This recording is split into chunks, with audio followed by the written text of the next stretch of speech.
Now for the Democrats' perspective, let's bring in Senator Robert Menendez of New Jersey. He's also a member of the Banking Committee and chairman of the Democratic Senatorial Campaign Committee. Senator, thanks for being with us.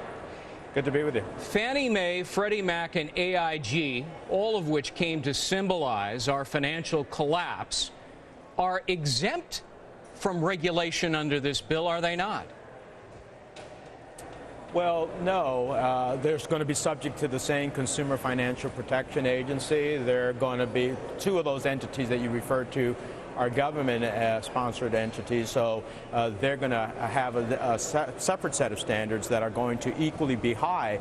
But look, at the end of the day, I don't understand how you simply can move forward to a debate where our Republican colleagues will have opportunities to both say what it is that they support and don't support, why they have a different vision, offer amendments to pursue that different vision, and let the American people decide who is really for Wall Street reform. I mean, you know, when the Republican leader of the Senate went with my counterpart, the chairman of the Republican Senatorial Campaign Committee, last week to Wall Street and met with the big hedge funds and the big Wall Street entities, I'm sure it wasn't to tell them how hard they were going to be on them and reform them.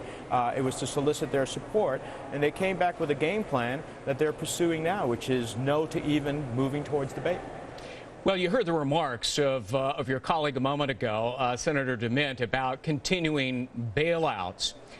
As I read the language of this, the FDIC will guarantee corporate debts for bondholders, uninsured lenders, counterparties, and other creditors to any failed company. Isn't that exactly what the federal government did when it bailed out AIG and Citigroup? So isn't this just more of the same taxpayer bailouts? No, the reality is that they came with a Frank Luntz memo as a Republican consultant and said, call all of this a taxpayer bailout because the citizens of the country hate a taxpayer bailout.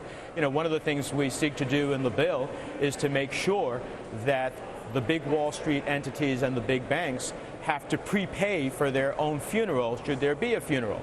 And there's a difference between paying for a funeral and paying to be bailed out. This is about creating new capital requirements so that they don't get to that point, looking at getting out proprietary trading so they don't take the risky bets against the depositors' interest. And this is about, at the end of the day, ensuring that they pay for their funeral, not the taxpayers. If we let the present system go on, surely the taxpayers will face the risk again. And that's why we want to get to this debate and move forward. Senator Robert Menendez, many thanks, sir, for being with us. Thank you.